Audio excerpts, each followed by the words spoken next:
ouvir a voz do Salvador.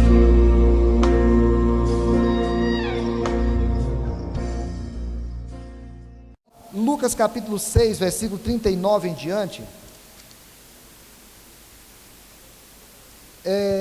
propôs-lhe também uma parábola: pode porventura um cego guiar a outro cego? Não cairão ambos no barranco? O discípulo não está acima do seu mestre. Todo aquele, porém, que for bem instruído será como seu mestre. Por que vês o argueiro no olho de teu irmão, porém não reparas na trave que está no teu próprio? Como poderás dizer a teu irmão: deixa, irmão, que eu tire o argueiro do teu olho, não vendo tu mesmo a trave que está no teu? Hipócrita, tira primeiro a trave do teu olho, e então verás claramente para tirar o argueiro que está no olho do teu irmão. Não há árvore boa que dê mau fruto, nem tampouco árvore má que dê bom fruto.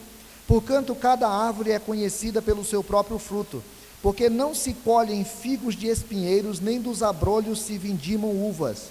O homem bom do bom tesouro do coração tira o bem, e o mal do mau tesouro tira o mal, porque a boca fala do que está cheio o coração. Quando eu estava noivo, eu me formei no colégio interno, no ensino médio, e aí o meu pai e a minha mãe vieram a Aquidauana. Nós éramos lá de Fátima do Sul, e meu pai veio a Aquidauana com a minha mãe. Meu pai era muito tímido, muito reservado, fechado para muita coisa, mas nós fomos lá na casa da Del, para poder conhecer a família dela. E aí é um jogo de averiguações, né? Meus pais olhando detalhes das vidas deles, e eles olhando detalhes das vidas dos meus pais. Qual era a impressão que cada um ia ter um do outro? Os meus pais não eram crentes, a família da Del era crente, então tudo cheio de cuidados, de não me toques, de o que é que se fala, o que é que não se fala. Era um processo de averiguação mútua. Anos depois eu estive com a Del lá na casa da família do Júlio, a mesma coisa, eu olhando tudo, né? Olhando a vida dele, da mãe dele, dos irmãos dele, da casa. Era eu olhando para eles e eles olhando para nós. A gente estava ali naquele processo de percepção do outro. Jesus tem aqui nesse texto um conjunto de falas meio soltas. Não dá a impressão de que Jesus estava fazendo um discurso, mas parece que Lucas pegou palavras diferentes, de lugares diferentes, e colocou no mesmo lugar, porque ele vinha falando antes do amor ao próximo, tinha falado da gente não ficar julgando a vida dos outros, e agora ele para e coloca, aí o Lucas coloca aqui, pelo menos 4 lições, desconexas uma da outra, mas que tem muito sentido na hora que a gente junta tudo para perguntar: o que eu posso aprender disso? E aí eu estou chamando de pequenas lições do grande mestre. Pequenas lições do grande mestre. A primeira é que Jesus chama a atenção assim: escolhe bem quem te ensina. Presta atenção de quem você tem aprendido. Observa quem está te orientando. Vê a quem você tem ouvido.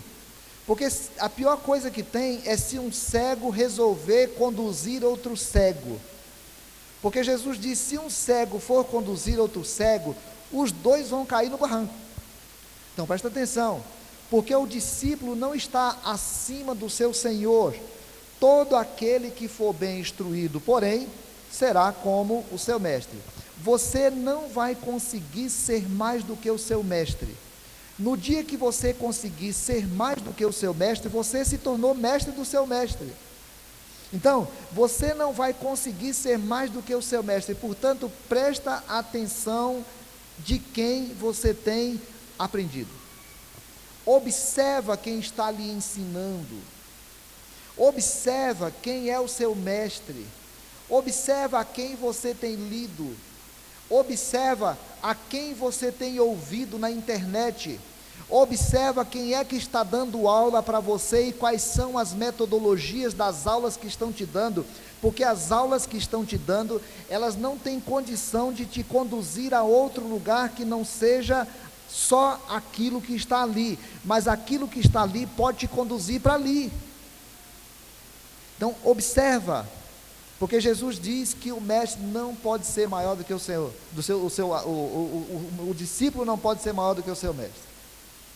Há alguns anos um irmão me procurou aqui, e de outra igreja, sentou comigo aqui, e veio falar comigo sobre a crise que ele estava tendo com relação ao movimento, à igreja que ele estava participando. E aí eu perguntei para ele, e depois que ele falou um tempão, eu perguntei: você tem ouvido quem? Ele falou: eu tenho ouvido fulano, beltrano, ciclano. E aí ele falou de algumas pessoas no Brasil que são grandes mestres de Bíblia, e ele diz: eu tenho ouvido essas pessoas. Aí eu falei: então está explicada a tua confusão, porque se a tua igreja caminha para cá, e você tem ouvido alguém que ensina para lá, você não vai ter como caminhar para cá.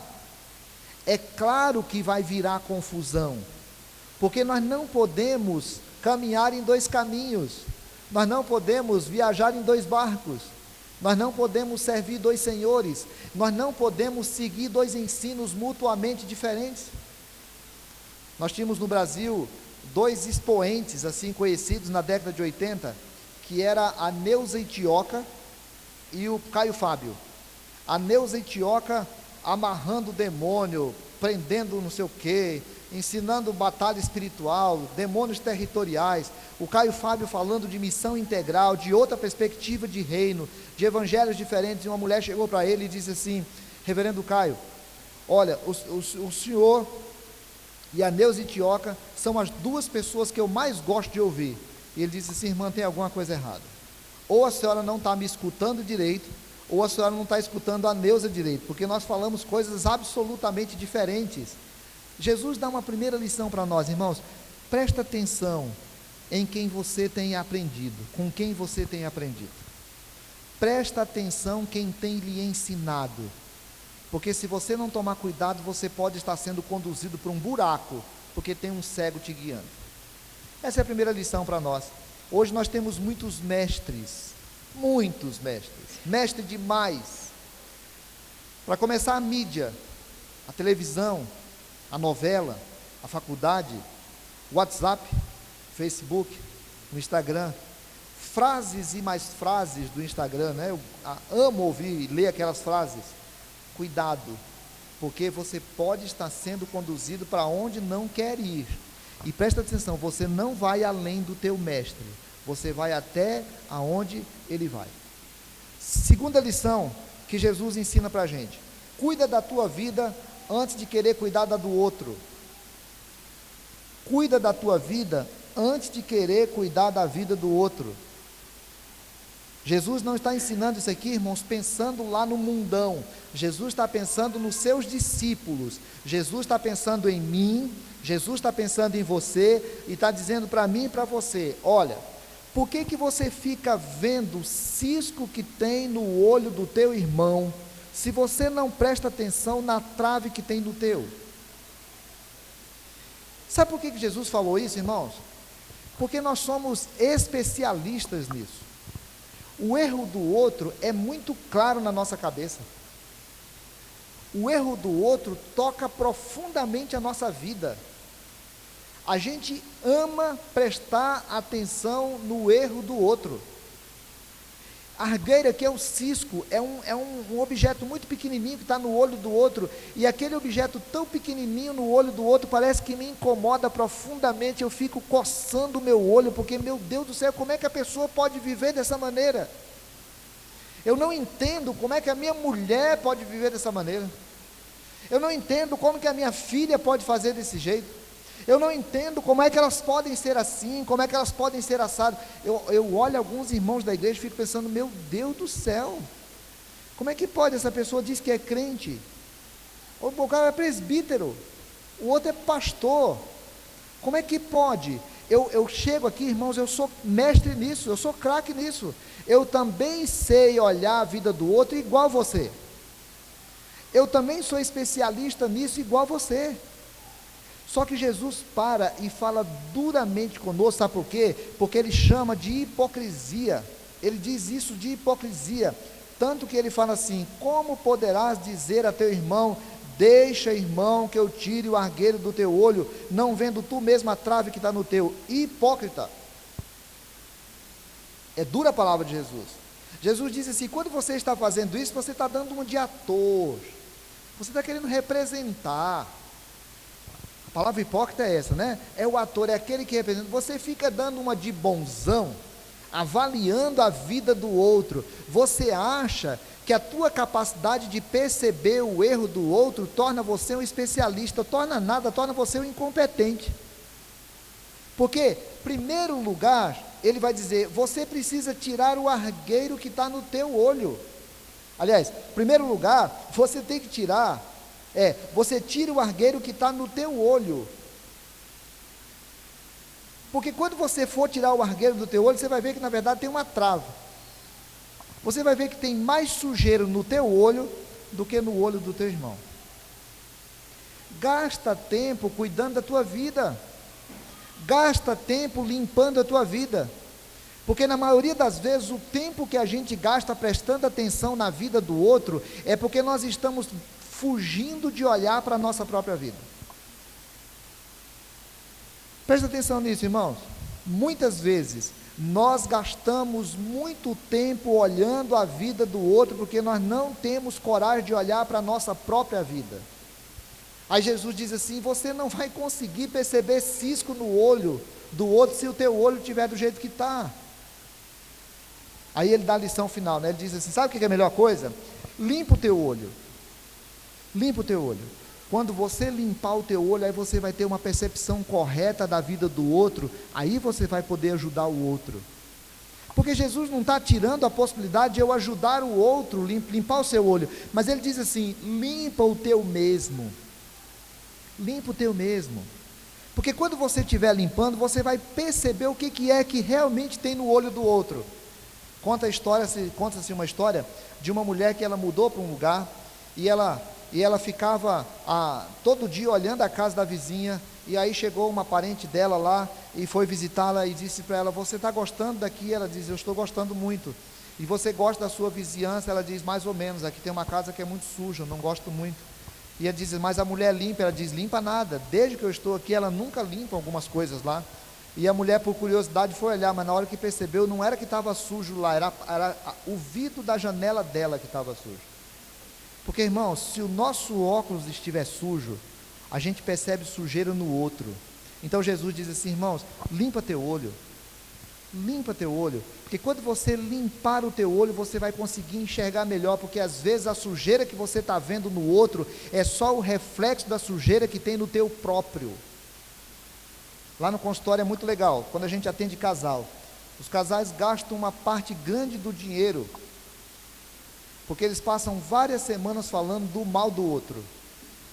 Aí depois eles começam a perceber que o nosso problema começa com a gente, e que toda mudança começa com a gente. É limpar o nosso próprio olho. Então Jesus diz assim: primeiro, presta atenção quem você tem ouvido. Segundo, presta atenção na tua vida, antes de ficar prestando atenção na vida do outro. Deixa eu abrir um parênteses aqui, irmãos, quando você começar a ver demais a vida de uma pessoa, cuidado, pode ser inveja. Quando você começar a perceber demais a vida de uma pessoa, cuidado, pode ser inveja. A gente está com uma amargura de alma que a gente tem muita vontade de ser como ele é. Como nós não conseguimos ser como ele é, a gente começa a perceber nos erros dele para poder criticar, para justificar o nosso próprio coração. Cuidado. Terceira lição do grande mestre, pequena, mas importante: observa o fruto e verás a árvore. Observa o fruto e verás a árvore. Jesus dá uma palavra simples com relação a isso. Ele diz: não há árvore boa que dê mau fruto, nem tampouco árvore má que dê bom fruto, porquanto cada árvore é conhecida pelo seu próprio fruto. Porque não se colhem figos de espinheiros, nem dos abrolhos se vindimam uvas. Eu era garoto, 14 anos, estava dando aula ao pastor Luiz Ricardo, lá em Fátima do Sul. Ele estava visitando lá. E ele estava falando que quando a gente fosse casar, era procurar alguém para que fosse salvo. Não era procurar alguém que fosse crente, salvo. E aí eu falei para ele: mas pastor, como é que a gente vai saber? Aí ele falou: pega a Bíblia lá. E aí pegou esse texto aqui, eu li o texto, ele falou assim: A árvore boa não produz fruto mau. Não adianta a gente achar que nós vamos achar fruta boa numa árvore ruim. Uma árvore que produz fruta ruim, ela vai produzir fruta ruim. Ah, eu não suporto jatobá, e eu estou com muita vontade de chupar manga. Aí eu vou lá no pé de jatobá ver se eu acho uma manga. Acha não, querido? Acha não. Então Jesus diz assim, presta atenção, e aqui são duas lições importantes. Ó, quem vai casar? Solteirada, presta atenção. Acompanha. Olha que bonitinho.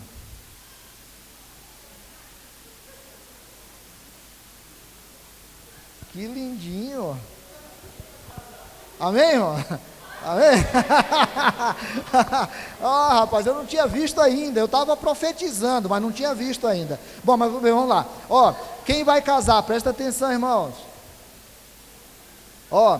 Fique observando os frutos. Fique observando os frutos. Não se encante com as palavras. Se palavras e promessas resolvessem a vida de alguém, o país seria maravilhoso, porque de 4 em 4 anos nós temos uma injeção de promessas e de palavras. Cuidado com as palavras, especialmente se você estiver apaixonado ou idiotizado, que eu sempre digo que é a mesma coisa. Cuidado, porque quem está idiotizado, ele não presta atenção nas coisas, ele só presta atenção nas palavras. Cuidado. Presta atenção nos frutos. Se você encontrar um pé de jatobá lindo, forte, olhando para você e dizendo para você, venha, que eu vou lhe dar manga a vida inteira, vaza, porque jatobá não produz manga. Presta atenção nos frutos. Agora, presta atenção nos teus frutos, porque do mesmo jeito que você observa, você está sendo observado. Essa é a palavra de Jesus para nós. Não é possível a árvore boa produzir fruto mau, mas não é possível a árvore má produzir fruta boa. Então, se eu quero escolher alguém para ser meu sócio, eu vou sentar com alguém para ver o que é que ele pensa da vida, besteira. Se eu quero arrumar alguém para ser meu amigo e eu quero partilhar a minha vida, presta atenção. Porque aquilo que ele produz é aquilo que ele é. Não é aquilo que ele fala que é o que ele é aquilo que ele produz. Então, eu ando observando você e você me observando, mas eu me observo e eu presto atenção para saber o que é que eu tenho produzido. Por último, Jesus dá uma última lição. Vê as palavras que eu usei. As palavras denunciam o coração. Portanto, as tuas palavras denunciam o teu coração. Versículo número 45. O homem bom, do bom tesouro do coração tira o bem. Todos nós temos um lado muito bom. É o nosso tesouro. É aquilo que está no nosso coração. Todos nós temos coisas muito boas dentro de nós. E o Evangelho vai transformando a vida da gente, vai transformando o nosso caráter, vai transformando nossos valores, e o nosso coração vai se enchendo de coisas boas todos os dias. Por isso é que hoje nós somos melhores do que ontem. Porque o Evangelho de Jesus, ele vai transformando a nossa vida e vai fazendo a nossa vida ser boa. E na hora que eu quero acessar alguma coisa boa, eu vou lá no meu coração, porque no meu coração tem palavras boas, e por isso eu digo coisas boas. Se a palavra anterior fala de alguém que pode mentir com a palavra, aqui Jesus está falando de que o coração vai acessar as coisas boas na hora de falar, e eu vou conhecendo essa pessoa e vou percebendo essa pessoa, porque ela vai dizendo aquilo que o coração dela está cheio. Agora, quando você convive com uma pessoa e ela é amargurada, ela vive falando mal das pessoas. Gente, pior tipo de gente para conviver é quem gasta tempo falando de gente. Pior tipo de gente para conviver é quem gasta tempo falando de gente. Aquela pessoa que se encosta perto da gente para poder falar, você viu o fulano? Você viu o Facebook de fulano? Você viu o que fulano fez? Você viu gente que fica avaliando a vida do fulano. Na hora que ela sai de perto de você, ela passa a avaliar você e falar de você, porque a boca fala o que o coração está cheio. A boca fala o que o coração está cheio. A nossa boca denuncia o nosso coração. Então, eu vou lá no meu coração pegar as coisas boas e falo, mas eu vou lá no meu coração pegar as coisas amargas da minha vida e também falo. Então, Jesus está falando que a minha boca produz e fala aquilo que está cheio no meu coração. Lá na minha casa, lá no meu trabalho, nas minhas amizades, na relação com as minhas filhas, na relação com os meus amigos, eu produzo aquilo que está dentro do meu coração. 4 liçõezinhas básicas que Jesus dá. Eu preciso aprender a olhar para a vida do outro, para avaliar o outro, igual meu pai e minha mãe fizeram quando foram ver meu sogro e minha sogra. Eu preciso aprender e avaliar do mesmo jeito que eu fui conhecer o Júlio e a família dele, para poder perceber na minha vida, para poder observar a minha vida, e prestar atenção, gente, quem é que ensina esse povo? Quando o Dan veio aqui conhecer a Neuvânia, ele não falava oi em português, e ela não falava ai em inglês, e ele foi lá em casa para conversar com a gente, para poder perguntar da Neuvânia, e ele começou a perguntar o que é que a igreja ensinava, quais são as doutrinas da nossa igreja, quais são os valores da nossa igreja. Antes de perguntar quem era a Neuvânia, ele perguntou o que é que a nossa igreja ensinava, porque é muito importante que a gente preste atenção em quem está nos ensinando. Olha quem é que ensina o teu namorado, olha quem é que ensina o teu sócio, olha quem é que ensina o teu amigo, mas olha quem é que ensina você. Segunda coisa, presta atenção se a pessoa com quem você está convivendo é uma pessoa que gasta mais tempo cuidando da própria vida ou cuidando da vida dos outros. Porque se for uma pessoa que gasta mais tempo cuidando da vida dos outros, amanhã como marido ou esposa, amanhã como sócio ou sócia, amanhã como amigo ou amiga, ela vai estar gastando energia enorme para cuidar da tua vida e esconder os próprios erros. Terceiro lugar, na palavra de Jesus, para a gente poder aprender, para a gente poder prestar atenção, quais são os frutos que as pessoas que convivem conosco estão produzindo, mas também quais são os frutos que nós estamos produzindo. E por último, prestar atenção, o que é que nós falamos e o que é que falam para nós. Com quem é que nós conversamos? A religião não consegue transformar caráter. Sabe, irmão? Coach muito menos. Psicólogo também não. Professor, ninguém transforma caráter. O que transforma caráter é Evangelho de Jesus Cristo. Talvez eu esteja buscando na religião algo que ela não é capaz de fazer, mas em Jesus eu posso encontrar a solução que muda o meu caráter todos os dias.